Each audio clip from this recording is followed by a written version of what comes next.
देने का आरोप लगाया। बड़ा सवाल।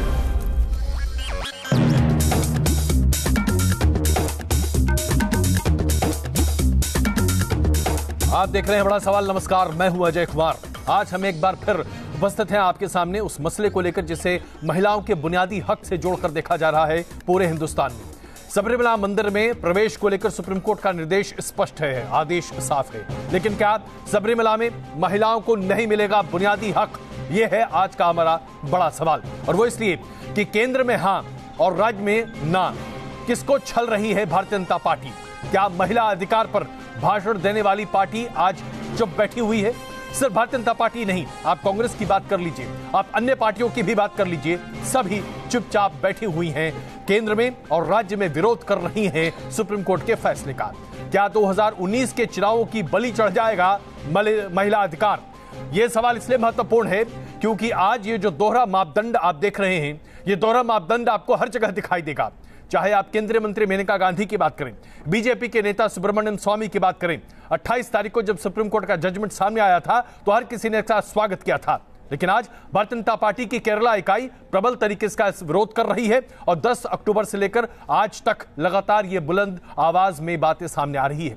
कांग्रेस ने भी यही दोहरा चरित्र अपनाया इस पूरे मामले को लेकर। 28 तारीख को आप चाहे कांग्रेस के ट्विटर को देख लीजिए या फिर रणदीप सुरजेवाला के ट्विटर पर देख लीजिए, जिसमें कहा गया था कि बुनियादी अधिकार महिलाओं का सुनिश्चित किया गया है सुप्रीम कोर्ट के द्वारा। आज कांग्रेस की इकाई केरल में इसका विरोध करती दिखाई दे रही है।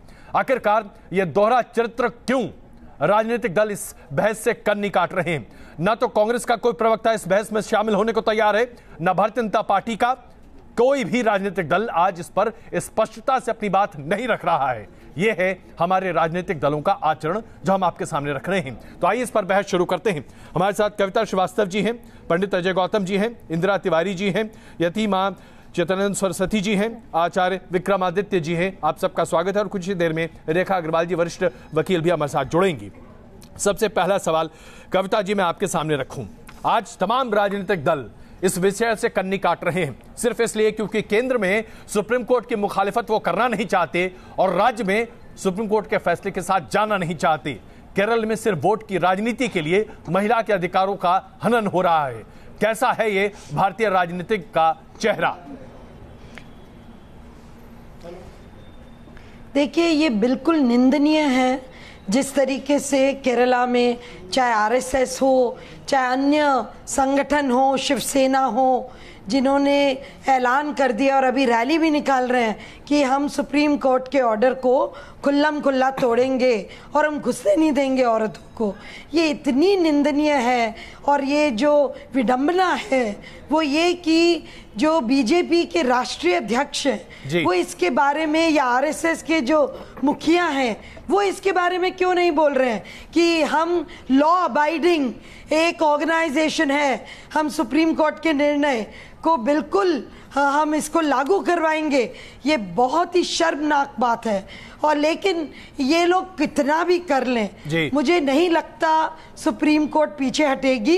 कंटेम्प्ट भी होगा क्योंकि सुप्रीम कोर्ट का ऑर्डर, आपको पता है 4 ऑर्डर हैं, 3 जिसमें सहमति थी कि प्रवेश होना चाहिए। तो अगर हम उन तीनों को देख लें तो क्लियर कहा गया है कि ये औरतों के बुनियादी हकों का हनन है। इसमें कोई शक नहीं है कि सभी राजनीतिक दल, उनको अंदर क्षमा चाहता हूं कविता, बीच में रोक रहा हूं, लेकिन सभी राजनीतिक दल इसका विरोध कर रहे हैं राज्य के स्तर पर, और ये अपने आप में एक बड़ा ही अजीब सा मामला बनता दिख रहा है। आचार्य विक्रमादित्य जी, अन्य राजनीतिक दल प्लीज, चाहे कांग्रेस हो, सभी राजनीतिक दल, इसमें मैं किसी एक दल को अलग नहीं कर रहा, सभी राजनीतिक दल इस पर राजनीति कर रहे हैं। आचार्य विक्रमादित्य जी, मैं जरा बात खत्म कर लूं प्लीज। मैं जरा सा, मुझे आचार्य विक्रमादित्य जी से सीधा सा मत है, सुप्रीम कोर्ट की अवहेलना कोई नहीं कर रहा है, सुप्रीम कोर्ट का सम्मान है सबसे पहले। परंतु एक बात कही गई है, किसी को रोका नहीं जाएगा परंतु वहां लेटा जाएगा। एक सांकेतिक तौर पर एक वक्तव्य इस दिया जाएगा कि हमारी छाती पर पैर रख के जाना चाहते तो जाएं। जो डिवोटी है मुझे लगता है इस भावनाओं को समझेंगे, मंदिर की आत्मा को समझेंगे। जिस प्रकार से ये कार्य हो रहा है इस प्रकार से आप सबरीमला को ही खत्म कर देंगे, वहां के आध्यात्मिक रहस्य को खत्म कर देंगे। इस बात को आपको समझने की जरूरत है। अगर वहां का कोई भक्त है तो मुझे इस बात को कहने में कोई दो राय नहीं है कि वहां की आत्मा को समझेगा, परंतु आज वो कह रहा है कि जो लोग भी टीवी पे डिबेट कर रहे हैं या इस पे लड़ रहे हैं, आप क्या करना चाहते हैं? भक्त हैं आचार्य विक्रमादित्य जी, मैं क्षमा चाहता हूं, आपको रोक रहा हूं, लेकिन जरा हमें ये तो समझा दीजिए, सिर्फ घूमना चाहते हैं, किसको रोकना चाहते हैं कोई और क्यों रोकना चाहते हैं? लगाव नहीं है अयप्पा के साथ। किसको रोकना चाहते हैं और क्यों रोकना चाहते हैं? हर व्यक्ति को इस देश के अंदर कॉन्स्टिट्यूशन ने राइट दिया है कि सेक्शन 26 और सेक्शन 25 के हिसाब से कि अपनी धार्मिक बातों को समझें। और सुप्रीम कोर्ट ने ट्रिपल तलाक पर डिस्कस करते हुए सबसे पहले एक बात कही थी कि अगर ट्रिपल तलाक, अगर ये मामला जो ट्रिपल तलाक का मामला था कि अगर कहीं भी रिलीजियस होगा तो हम डिस्कस नहीं करेंगे। क्या सबरीमला धर्म से संबंध नहीं रखता है? मुझे बड़ा विचित्र लगता है कैसे तिवारी जी आपका जवाब देनी है।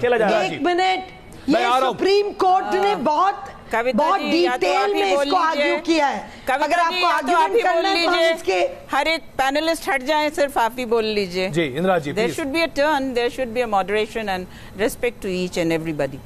सो मुझे जो भी अजय जी मौका देंगे, मेरा सभी फेलो पैनलिस्ट से बड़ा विनम्र निवेदन है कि आपका मेरा कितना भी विरोध हो, मेरे बोलने के बाद आप कहें। आप गाली भी देंगे वो मेरे लिए सही है। ये अजय जी बड़ी विडंबना की बात है, बेटी बचाओ बेटी पढ़ाओ, यत्य नार्यस्तु पूज्यन्ते रमन्ते तत्र देवता। कितना विरोधाभास है हमारे आचार्य में, मनन में, उसको अपने व्यवहार में लाने का। और जो हो रहा है सुप्रीम कोर्ट के ऑर्डर को लेटर और स्पिरिट में फॉलो नहीं करके, जो केंद्र की सरकार, वो चाहे प्रधानमंत्री मोदी जी हो और चाहे हमारे राष्ट्रीय अध्यक्ष बीजेपी के अमित शाह जी हो, ये जवाबदेह हैं। 33% रिजर्वेशन के भी जवाबदेह हैं और उन माताओं के सम्मान के भी जवाबदेह हैं कि क्या उन माताओं का अपमान नहीं है और क्या ये ना माने भारतीय मानस स्त्रियों का कि 1600 साल की गुलामी के बाद हिंदुओं की, तथाकथित हिंदुओं की मानसिकता तालिबानी मानसिकता है जो स्त्री को पर्दे में रखना चाहती है। आचार्य विक्रमादित्य जी, मैं नहीं बोल रही थी जब आप बोल रहे थे, आप पहले मर्यादा सीखें। आप इनकी मानसिकता व्यूअर्स देखें कि ये किस तरह का पौरुष है या किस तरह का पांडित्य है। जब महिला पैनलिस्ट बोलती है उसको दबाने का भरपूर प्रयास किया जाता है। ऐसे पुरुषों का ही महिषासुर मर्दिनी ने वध किया था। और इसी नोट के साथ अजय जी मैं ये बताऊंगी कि मैं उन छात्रियों का मर्दन करते हुए अयप्पा का दर्शन करूंगी। किसी में अगर ताकत है तो उसको रोक के देख ले। मलयाली एक्टर ने कहा कि he will rip apart into pieces any woman coming। तो मैं उस मलयाली एक्टर तुलसी को ये संदेश देती हूँ कि पूरे भारत से मलयाली महिलाएं खदेड़ी जाएंगी यदि किसी भी महिला के सम्मान और आचार्य जी एक मिनट, आचार्य जी प्लीज एक मिनट, आचार्य जी, आचार्य जी, मेरी बात आचार्य जी प्लीज, आचार्य जी, आचार्य जी हुई है कल रात में, आचार्य जी एक मिनट, से कल मेरी रात को बात हुई है। सरस्वती जी, मैं आपसे जानना चाहता हूं, जिस तरीके का यह बयान अपने आप में सामने आया है, जिसके लिए माफी भी मांगी गई है तमिल एक्टर के द्वारा, मलयाली एक्टर के द्वारा, उन्होंने लॉज हो गई है, लेकिन उन्होंने माफी मांगी। लेकिन जो बयान था वो अपने आप में बहुत ही निंदनीय है। महिलाओं को दो फाड़ कर दिया जाए, अगर वो अयप्पा मंदिर जाती है तो एक फाड़ अयप्पा मंदिर के पास और दूसरा दिल्ली या दूसरी जगह भेज दिया। ये क्या मतलब है? क्या इस तरह के बयान आज महिलाओं को गौरवान्वित करते हैं हमारी सभ्यता में? तालिबानी मानसिकता है भारत की, दूसरे बोलते हैं तो आपको बहुत ऑब्जेक्शन होता है। आप थोड़ा संयम बरतें और दूसरे लोगों को भी बोलने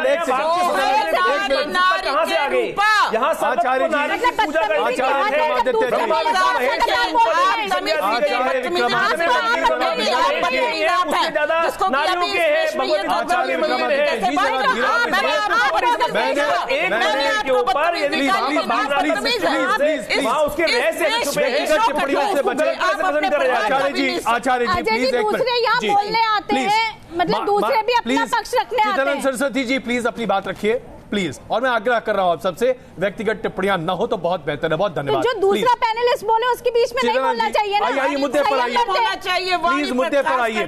सरस्वती जी प्लीज, देखिए अगर धर्म बचाने के लिए जी FIR होती है तो वो भी हम झेलेंगे, कंटेम्प्ट ऑफ कोर्ट होती है तो वो भी झेलनी चाहिए, क्योंकि आज धर्म को सुप्रीम कोर्ट ने जिस रास्ते पर लाकर खड़ा कर दिया है वो महिलाओं के पतन का रास्ता तय कर रहे हैं। महिलाओं को कोई अधिकार इससे मिलने वाला नहीं है। अगर महिला सशक्तिकरण की कोई बात उठनी चाहिए थी तो महिलाओं की एजुकेशन पे बात होनी चाहिए।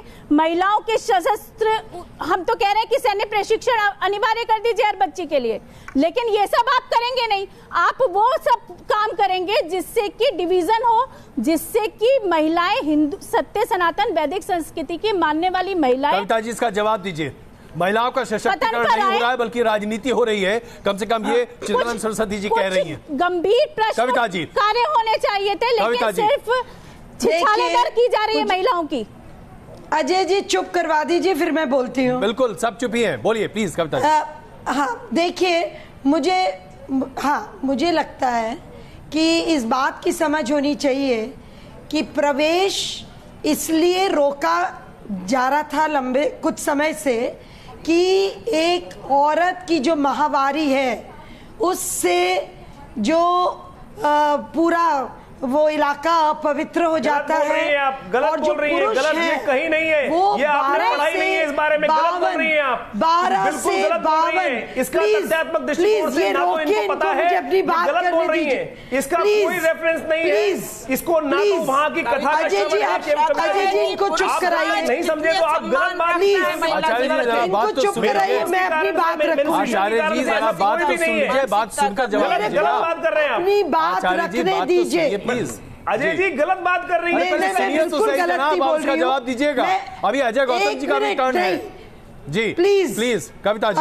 हाँ मुझे बोलने दीजिए अजय जी, मुझे बोलने दीजिए। और यहाँ तक बोला गया है कि 12 से 50-52 वर्ष की औरतें इसलिए ना प्रवेश करें क्योंकि पुरुष लोग मोहित हो जाएंगे और उनका धर्म टूट जाएगा, इसलिए अब क्लियर कर दिया है सुप्रीम कोर्ट ने, क्लियर कहा है कि ये एक तरीके से अनटचेबिलिटी है। आचार्य जी क्षमा चाहता हूँ, आचार्य जी पंडित अजय गौतम जी को बोलने का मौका दीजिए। आचार्य जी एक शब्दों का कोई मतलब नहीं। आचार्य जी पंडित अजय गौतम बोल रहे हैं इस पर। पंडित अजय गौतम, ये सवाल ये है, जब ये पिटीशन लगी तो मैंने पिटिशनर की लिस्ट देखी कि इसमें कौन कौन पिटिशनर है। इनको शांत करा लीजिए पहले। अरे मारे चुप हो जाओ, देवी स्वरूपा चुप हो, आपकी बारी आएगी बोल लीजिएगा ना, दूसरों को तो सुन लीजिए। आप आपकी प्रेस कॉन्फ्रेंस नहीं हो रही है, सुन लीजिए ना। हो गया, फिनिश हो गया, सारे कुछ फिनिश हो गया, सुन लीजिए। फिनिश अजय जी मेरी प्लीज, एक आपने अपनी बात रखी, जस्ट गिव मी 2 मिनट्स। अच्छा 2 मिनट्स बहुत बड़ा होता है कविता जी, इसलिए हमें जरा समझना पड़ेगा। 2 minute Ajay ji, just give me 1 minute. चलिए okay, 60 second Kavita ji, 60 second अपनी बात खत्म कीजिए। हाँ, सुप्रीम कोर्ट ने क्लियर कर दिया है कि ये एक ना अनटचेबिलिटी की प्रैक्टिस आर्टिकल 17 को लेकर कहा है कि ये जो माहवारी में रोकना ये बिल्कुल अनटचेबिलिटी की प्रैक्टिस है। और दूसरा बोला है कि कोई भी कानून हो, कोई बिलीफ हो, फेथ हो, अगर वो कॉन्स्टिट्यूशन का ध्येय से निकलता नहीं है तो वो नहीं लागू हो सकता। चलिए कविता जी, मुझे आपको यहाँ पर रोकना पड़ेगा क्योंकि इसका जवाब अजय गौतम जी दे रहे हैं। अजय गौतम जी, कोई कितना भी चिल्ला ले, सवाल ये है कविता श्रीवास्तव जी ने ना तो कोई प्रोसीडिंग अटेंड करी होगी, ना इन्होंने ये पता होगा कि ये पिटीशन लगाई किस लिए थी। मैंने अटेंड की है। देखिए अब आप चुप हो जाइए, मैं जोर से बात नहीं करना चाहता आपसे, आप शांत रहिए ना, आप सुन लीजिए ना। आपको इतनी देर से आपका झूठ सुना है हमने, थोड़ा सा सच सुनने की हिम्मत रखिए। 5 पिटिशनर है सर, इसमें 5 में से 4 जो महिलाएं हैं वो नॉर्थ इंडिया की है, जो कभी शबरीमाला मंदिर के अंदर नहीं गई, जो ना जिनका केरल से कोई ताल्लुक है। ये 2 इसके अंदर मुस्लिम पिटिशनर है, वो भी उत्तर भारत के, उनका भी ना केरल से कोई संबंध है ना शबरीमाला मंदिर से। देखिए अब इंद्र जी मैं बोल लूं, मैंने सुना ना सबको, मैं एक बात पूरी कर लूं सर, मैं सबके नीचे बोलूंगा, फिर किसी की बात नहीं होगी। मैंने आपको मुझे अलाउ करने दीजिए, मुझे अपनी बात करने दीजिए। इसका मतलब बड़ा स्पष्ट है। जब कोर्ट ने इंदिरा जयसिंह जो पिटिशनर को रिप्रेजेंट कर रही थी, उन्होंने पूछा आप सबरीमाला के रिलीजियस फैक्ट के बारे में कुछ जानते हैं? उन्होंने कहा कुछ नहीं। पिटिशनर कुछ जानते हैं, कहा कुछ नहीं। ऑर्डर पढ़ लीजिए, ऑर्डर ने सुप्रीम कोर्ट ने अपने रिकॉर्ड में लिखा है the petitioner and the council who representing the petitioner does not know anything about the Sabarimala and practice with regard to the Sabarimala. इसका मतलब बड़ा क्लियर है। इन लोगों का मतलब सिर्फ वो शबरीमला के अंदर अराजकता फैलाना है। इनका कोई अधिकार नहीं हो रहा। ये लोग मनमानी के नाम पर सिर्फ शबरीमला में, सिर्फ केरल के अंदर ये अराजकता फैलाना चाहते हैं। ये लॉर्ड अयप्पा का जो घर है, लॉर्ड अयप्पा के जो अपने अधिकार है, जो उनका रिलीजियस राइट है, ये उसमें इन्फ्लिक्शन करना चाहते हैं, ये ट्रेसपासिंग करना चाहते हैं। इन लोगों का महिलाओं का धार्मिक अधिकार अराजकता फैलाने के बराबर है। अजय जी, अराजकता कौन फैला रहा है? ये प्रदर्शनकारी पूरे विश्व में देखे जा रहे हैं। और जिस तरह से मंच पे जिस बदतमीजी से बोला गया है हम दो महिला पैनलिस्ट के साथ में, ये अपने आप में परिभाषित करता है हाथ कंगन को आरसी क्या, पढ़े लिखे को फारसी क्या।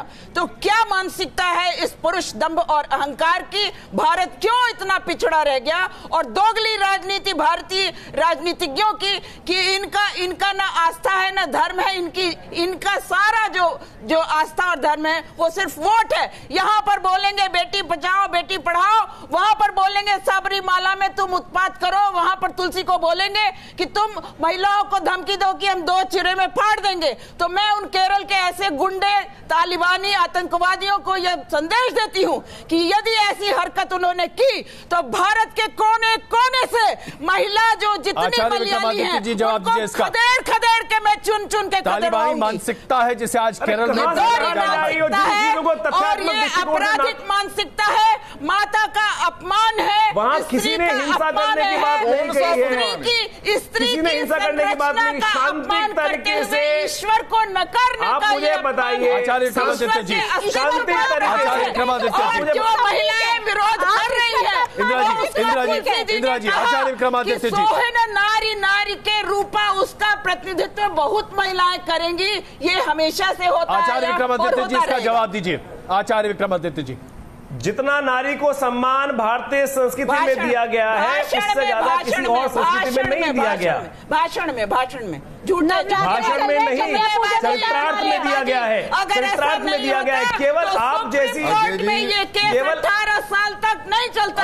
जी भारत जब तक उसकी आत्मा को नहीं पहचानेंगे, जब तक आप उस धर्म की आत्मा को नहीं पहचानेंगे, तब तक आप बता दीजिए कौन से धर्म में, बताइए कौन से धर्म में करिए, दूसरे के घर में मत झांकिए, अपने घर की सफाई करिए, दूसरे घर की सफाई नहीं करिए। आपको कोई अधिकार नहीं है।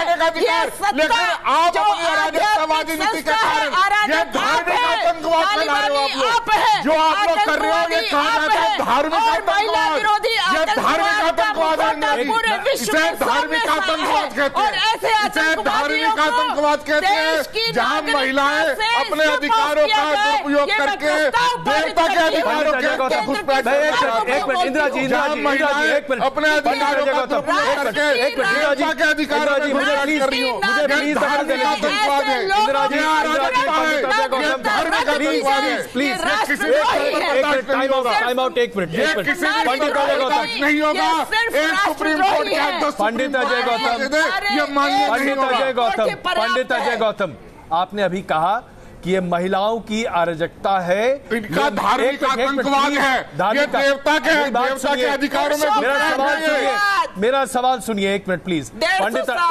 पंडित अजय गौतम और इसके साथ साथ चित्रानंद सरस्वती जी, मैं ये सवाल आप दोनों के लिए पूछ रहा हूं।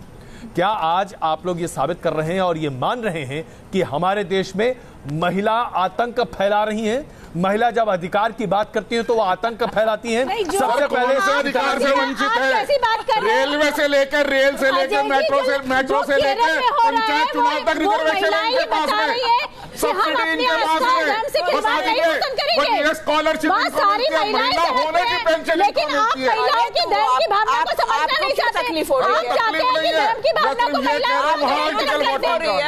समानता का अधिकार कहा गया। सड़कों पे आ जाए। आप महिला होने के नाते देवता के अधिकार छीन लो, देवता के घर में जबरदस्ती घुसाओ। कविता जी, एकमात्र 500 महिलाएं ही नहीं है, देश की अन्य भागों की भी महिलाएं हैं। 500 महिलाओं की नहीं, 500 महिला का भी प्रवेश नहीं होने दिया जाएगा। रेखा रवाल जी, मैं शुरुआत आपसे करता हूं। जिस तरह से आज ये कहा जा रहा है कि सबरीमला मंदिर में अगर कोई भी महिला प्रवेश करने की कोशिश भी करेगी तो फिर हर तरीके से रोकने की कोशिश की जाएगी।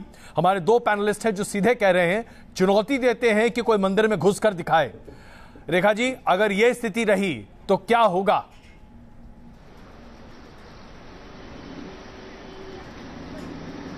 देखिए, बहुत ही गलत लॉ एंड ऑर्डर सिचुएशन हो जाएगी और मैं तो दंग हूं कि सुप्रीम कोर्ट के इतने ऐतिहासिक फैसले के बाद में भी कुछ वर्ग के लोग इस तरह की बात करते हो, चुनौती देते हैं, वो भी गलत चीज़ के लिए। तो संविधान के तहत, जैसे मैंने पहले भी कई बार कहा है, संविधान के तहत पुरुषों और महिलाओं के बीच में कोई तरह का भेदभाव नहीं हो सकता। आर्टिकल 14 बिल्कुल कहता है कि कोई तरह का भेदभाव नहीं होगा, पुरुष और महिला बिल्कुल बराबर हैं। उसके साथ साथ बल्कि संविधान ये भी कहता है आर्टिकल 15 के अंदर कि अगर कोई महिलाओं को का वर्ग ऊपर उठाने के लिए, उनका स्टेटस ऊपर बढ़ाने के लिए कुछ उनके हक में कुछ फैसले भी करने पड़े सरकार को, तो वो भी जायज़ हैं। तो इस तरह का सबरीमला के मुद्दे के ऊपर जो कुछ वर्ग जो वेस्टेड इंटरेस्ट हैं और वो भी राजनीतिक इंटरेस्ट की वजह से कुछ तो कुछ दल के लोग जो इस तरह की बात करते हैं, वो भी बिल्कुल गैर कानूनी है और असंवैधानिक है। महिलाओं को सुप्रीम कोर्ट के फैसले के बाद भी, जहां पर बिल्कुल स्पष्ट रूप से सुप्रीम कोर्ट ने कहा है कि महिलाओं का किसी भी उम्र की महिला, 10 से लेके 50 साल की उम्र के जो महिलाएं थी जिनके ऊपर पहले रोक टोक था और उनको जाने नहीं दिया जाता था, जब सुप्रीम कोर्ट ने ही, देश की सर्वोत्तम न्यायालय ने जब ये फैसला कर दिया, तो कोई भी वर्ग के लोग किस तरह की चुनौती कैसे दे सकते हैं? बिल्कुल। पंडित अजय गौतम जी, क्या कर देंगे? आचार्य विक्रमादित्य जी और चित्तानंद सरस्वती जी, आप कैसे ये चुनौती दे सकते हैं आज महिलाओं को? धमकी देने वाली, कैसे रोक सकते हैं उन्हें, कैसे धमकी दे सकते हैं? पंडित अजय गौतम, सवाल बड़ा सीधा, एक जजमेंट नहीं, हमने कोई चुनौती देने का काम नहीं किया। हमने एक संवैधानिक अपील करी है, हमने अपील करी है इस देश के अंदर अपनी बातों को रखेंगे, डेमोक्रेसी में रहते हैं। और अगर हम चाह रहे हैं कि जो लोग भक्त हैं, वहाँ के भक्त हैं, वो भक्त की मर्यादा को ध्यान रखते हुए कार्य करने का प्रयास करें। धर्म को बल देने की आवश्यकता है। भक्त की मर्यादा भी कुछ होती है, भक्त की मर्यादा के अनुसार काम करना चाहिए। परंतु आज समस्या क्या है कि इस देश में बहुत सारे लोग हैं जो सबरीमला के भक्त नहीं है, केवल हठधर्मिता के कारण से अपने अनुसार, अपने मंतव्य के अनुसार से वहां जाने का प्रयास कर रहे हैं। सबरीमला एक तीर्थ स्थल है, एक मंदिर है। मंदिर में आप अपने मंदिर को कैसे चलाऊंगा, ये कोर्ट तय करेगी या मेरे धर्माचार्य तय करेंगे, मेरे शंकराचार्य तय करेगी। दूसरी बात बता दीजिए, धर्म के दूसरी बात ये जो सुप्रीम कोर्ट को बार बार कहते हैं, रेखा अग्रवाल जी जानते होंगे, 20 साल पहले जब क्यूरेटिव पिटीशन शुरू करी थी, एक जजमेंट थी हुर्रा वर्सेस हुर्रा, उसके अंदर सुप्रीम कोर्ट ने खुद कहा कि जो जजेस हैं ये भी ह्यूमन बीइंग है, ऐसा नहीं है कि ये भगवान है और इनसे गलती नहीं हो सकती। इसीलिए किसी भी इम्प्यून ऑर्डर के खिलाफ में क्यूरेटिव पिटीशन का ऑप्शन दिया गया। और बड़ी सीधी सी बात है, कंटेम्प्ट छोड़ो, फांसी लगवा दो। मैं कह रहा हूँ रेखा जी, कंटेम्प्ट छोड़ो, फांसी लगवा दो। देवता की मान मर्यादा प्रतिष्ठा, उसकी मान को बचाए रखने के लिए, अपने धार्मिक नियमों को बचाए रखने के लिए हम फांसी चढ़ने को तैयार है। महिलाओं का प्रवेश तो नहीं होने दिया जाएगा। जो अग्रीड है वो कंटेम्प्ट पिटीशन फाइल कर दे, हम कोर्ट में जाकर जवाब देंगे, लेकिन महिलाओं का प्रवेश नहीं होने दिया जाएगा। पंडित अजय गौतम फांसी लगाने को तैयार है, होगा, लेकिन धार्मिक लेकिन लॉर्ड अयप्पा के मंदिर में अराजकवादी महिलाओं की घुसपैठ नहीं होने दी जाएगी। धार्मिक आतंकवाद को खतरा नहीं दिया जाएगा। महिलाओं की अराजकता को बर्दाश्त नहीं किया जाएगा। महिलाओं की अराजकता, आप आइए, आप आइए, स्वागत होगा, आप आइए, स्वागत होगा। हम तो कह रहे हैं केरल की लोकल परंपराओं के हिसाब से स्वागत होगा। एक मिनट, मैं क्षमा चाहता हूँ। आचार्य विक्रमादित्य जी, ये बताइए कि आप कह रहे हैं कि लोग लेट जाएंगे, जो तमाम भक्त हैं वो लेट जाएंगे और किसी को अंदर नहीं जाने देंगे। ये बताइए, इस तरह की अवमानना करके क्या हासिल करना चाहते हैं?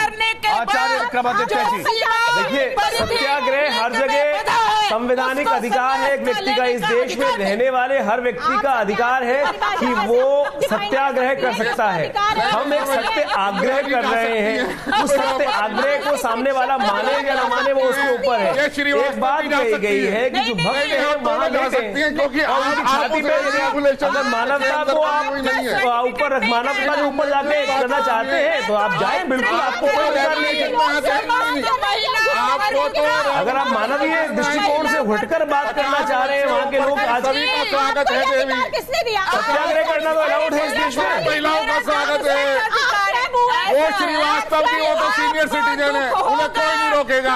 आप 50 वर्ष से बड़ी है, आपको भी कोई नहीं रोकेगा। आप आइए, स्वागत है इंदिरा जी, आप आइए इंदिरा जी, स्वागत है। देखिए हम कोई नहीं समझ पा रहे हैं। अजय जी इंदिरा जी और सबसे बड़ी महिलाओं के लिए प्लीज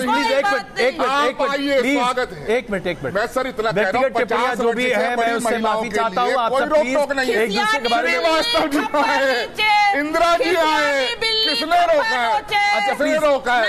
आधार कार्ड से एंट्री होगी, आधार कार्ड से एंट्री होगी, आधार कार्ड से एंट्री होगी। कविता जी 50 से बड़ी है, अजय जी 50 से बड़ी है, अजय जी 65 साल की, अजय जी एक प्लीज मैं आग्रह करता हूँ, एक मिनट आग्रह करता हूँ, एक मिनट आग्रह कर रहा हूँ। कोई नहीं रोकेगा इंदिरा जी, कविता मैं तो कह रहा हूँ आपसे प्रणाम कर रहा हूँ, प्लीज मैं तो प्रणाम करके कह रहा हूँ, अजय जी 50 वर्ष से सभी मातृशक्तियों का स्वागत है।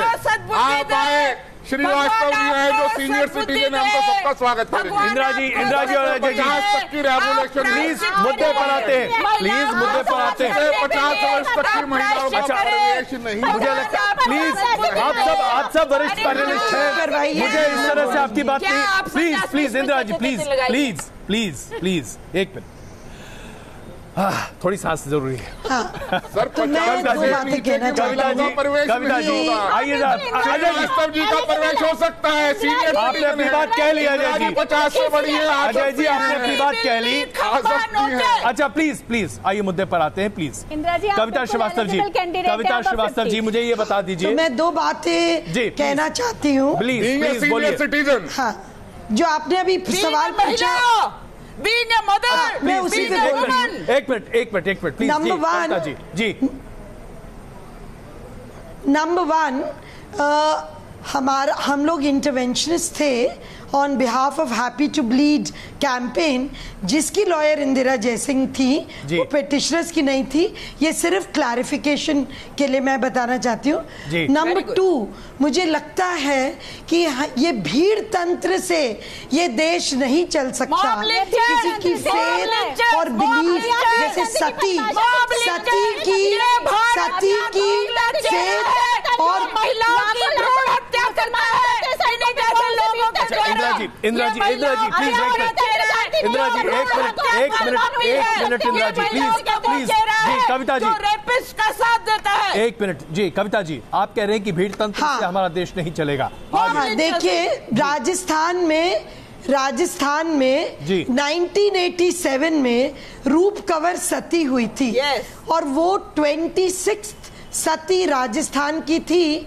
माने उसको विधवा दहन करे, जो भी बोले, सिंस इंडिपेंडेंस ये चली आ रही थी परिपाटी लंबे समय से, लेकिन 87 में इसको रोका गया। 87 में इसको रोका गया और उसके बाद कोई पुनरावृत्ति नहीं हुई। आप गलत गलत बातों को बीच में लाकर आप सबरीमला के केस को डाइल्यूट कर रहे हैं। सती एक अलग व्यवस्था थी, एक बुराई थी इस देश के अंदर जो हमारी धार्मिक परंपरा नहीं थी। सती परंपरा हम लोगों ने धर्म के अनुसार कहीं डिस्कस नहीं किया गया। इंदिरा जी मैं आग्रह कर रहा हूं, एक सामाजिक बुराई थी। इंदिरा जी सवाल ये सामाजिक बुराई थी। अगर हम सब एक मैं आप सबसे क्षमा चाहता हूं, तथ्यात्मक अगर हम लोग मैं आग्रह कर रहा हूं आप सबसे प्लीज मनमानी रुकनी चाहिए। प्लीज अगर आप सब लोग एक साथ बोलेंगे, मैं क्षमा चाहता हूँ आप सबसे, अगर आप सब लोग एक साथ बोलेंगे तो कोई किसी को नहीं सुन पा रहा है। बंद नहीं कर सकते हैं ये supreme court. Saraswati ji please, Indira ji please, मुझे बहुत आश्चर्य हो रहा है कि मैं इस तरह से क्या, प्लीज मुझे बड़ा आश्चर्य हो रहा है कि हम इस तरह की बात कर रहे हैं। हर कोई अगर एक साथ बोलने लगेगा, कोई किसी की बात नहीं सुन रहा। प्लीज मैं आग्रह करता हूं, हाथ जोड़कर निवेदन आप सबसे, प्लीज। आचार्य विक्रमादित्य जी, आप अभी जो बात कह रहे थे उसको कहिए। मैं आप सभी पैनलिस्ट से आग्रह, एक मिनट कविता जी प्लीज, आप अपनी बात कह चुकी है, अब आचार्य विक्रमादित्य जी को इसका जवाब देने दीजिए। आचार्य जी जवाब दें। देखिए, सती प्रथा एक तरह सामाजिक बुराई थी, कभी धार्मिक रीति नहीं रही। वो एक परंपरा के अनुसार से बड़ी मजबूरी में भारतीय संस्कृति में लोगों ने उसको अपनाया, क्योंकि उस वक्त मुस्लिम इन्वेजन इतना ज्यादा इस देश में हो गया था, हम अपनी मान मर्यादा बचा नहीं पा रहे थे। तब एक धार्मिक बुराई, वो धर्म से कोई लेना देना नहीं था, सामाजिक तौर पर एक ऐसी परंपरा का व्यवस्था बन गई कि अपनी बच्चों को जो हम आज सबरीमला मंदिर की बात कर रहे हैं, सती प्रथा का एग्जाम्पल दिया गया था, वो एक एग्जाम्पल है। चलिए उसको अलग कीजिए, सबरीमला मंदिर पर बताइए, उस पर आपका स्टैंड क्या है? स्पष्ट बताइए। सबरीमला मंदिर में अगर महिला प्रवेश करती हैं, आप लोग जान देने के लिए तैयार हैं क्या?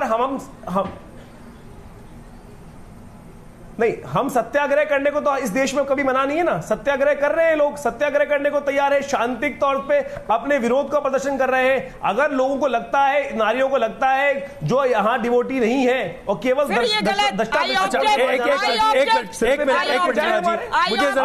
एक आध सवाल पूछ लीजिए प्लीज, एक मिनट। अच्छा एक मिनट आचार्य विक्रमादित्य जी, इंदिरा जी प्लीज एक मिनट, इंदिरा जी एक मिनट इंदिरा जी, मुझे जरा विक्रमादित्य जी ये बता दीजिए, जिस प्रकार से आप इस देश के नागरिक हैं, मैं भी इस देश का नागरिक हूं। जवाब दे दीजिए विक्रमादित्य जी, मैं भी इस देश का नागरिक हूं। आचार्य जी, एब्सोल्यूटिज्म देयर वाज नेवर, मेरे विरोधी रहेंगे और इस हेल्दी प्रथा को मैं बिल्कुल जीना चाहूंगी, लेकिन मेरे विरोधी नहीं रहे। We don't have any problem. Constitution of India has given us similar rights. मैं एक सवाल पूछा इंदिरा जी, मैं एक सवाल आचार्य जी से पूछ रहा हूँ, इंदिरा जी मैं एक सवाल आचार्य विक्रमादित्य से पूछ रहा हूँ, उसका जवाब मुझे लेने दीजिए। आचार्य विक्रमादित्य जी, आप लोग ये कैसे तय कर रहे हैं कि कौन भगवान अयप्पा का भक्त है और कौन नहीं?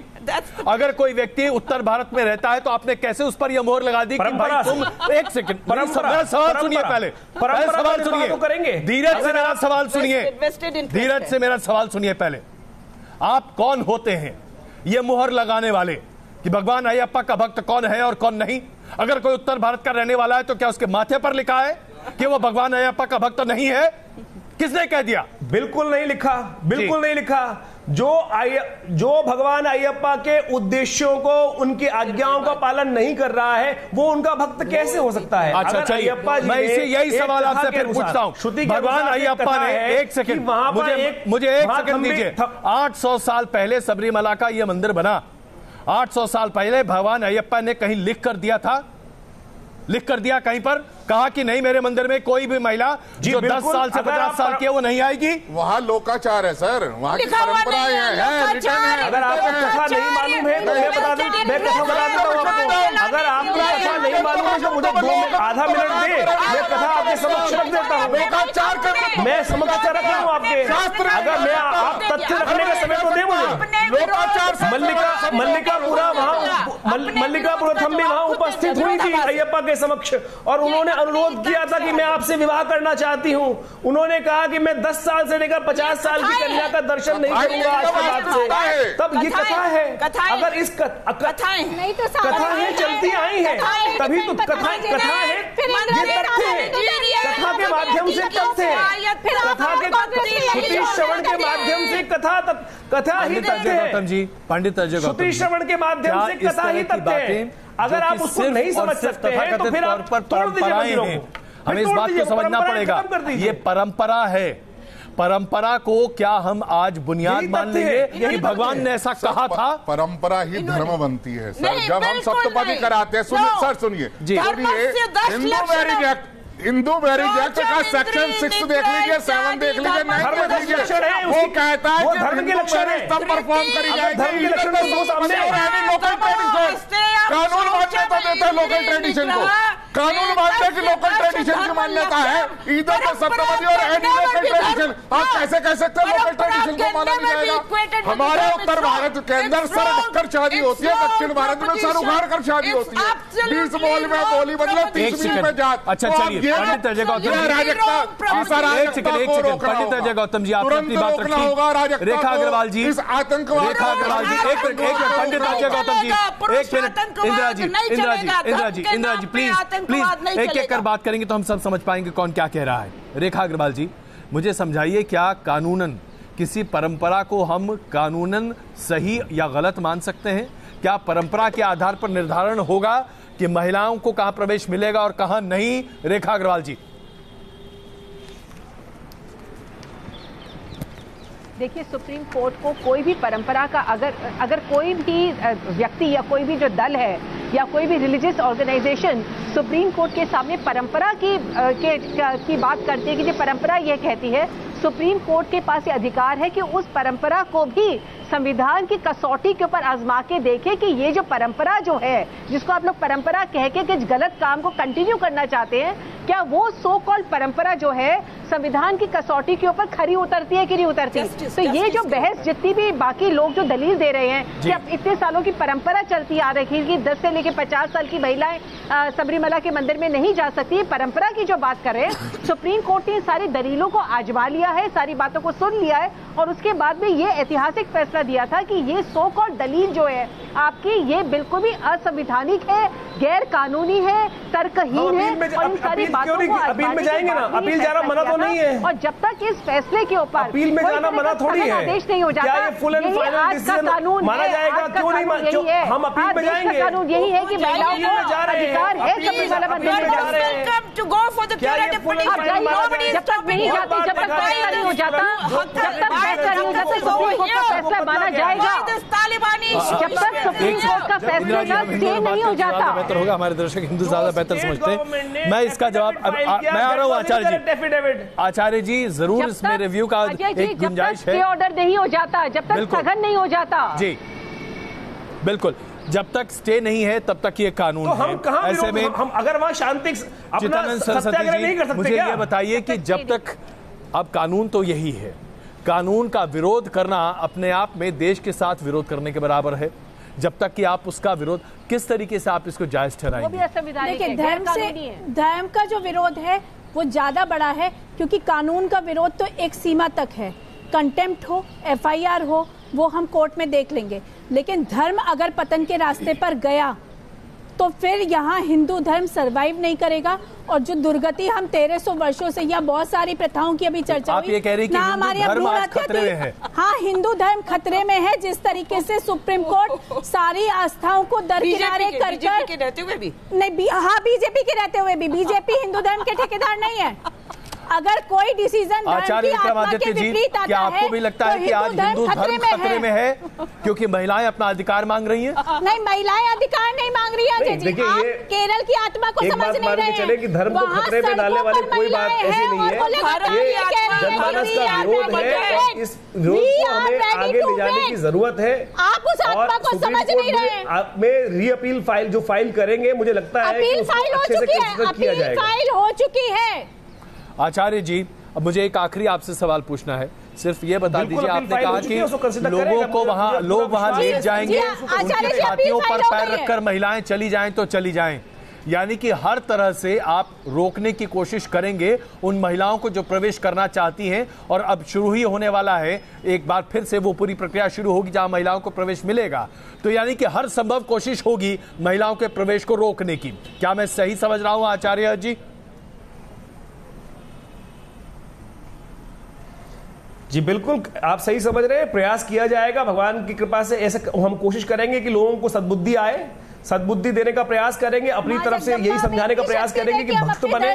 और भक्त वही है कि जो उन मर्यादाओं को पालन करे, फिर वो भक्त नहीं है, वो केवल इस बात को हठ धर्मिता ही है केवल।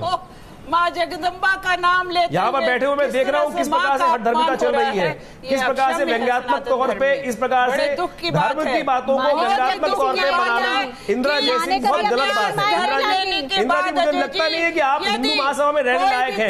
मुझे नहीं पता कि कैसे आपने हिंदू महासभा के नाम को कब्जा करके अपने हिंदू महासभा लगाया है। आप हिंदू कहने लायक नहीं है। लेकिन आनंद नहीं है, इतना नकारात्मक रुख है अपनी हमारे यहाँ चारवाक भी हुए हैं। हमारे यहाँ आप जैसे उद्दंडी लोग चारवाक के रूप से जाने जाते थे। हमारे यहाँ चारवाक भी हुए जिन्होंने कहा यावत जीवे सुखम जीवे धनम दत्वा घृतम जीवे। हर समय आए हैं ऐसे ऐसे राजा भी हुए जिन्होंने चमड़े के सिक्के चलवा दिए। समय आता है, समय के अनुसार से बदलता है। आचार्य जी और संसद जी प्लीज एक मिनट। इंदिरा जी नहीं किया जाएगा, बिल्कुल इंदिरा जी विश्वास है। मेरे पास 30 सेकंड बचा है। इंदिरा जी आप, और इंदिरा जी प्लीज, इंदिरा जी आप क्या जवाब दे रही थी?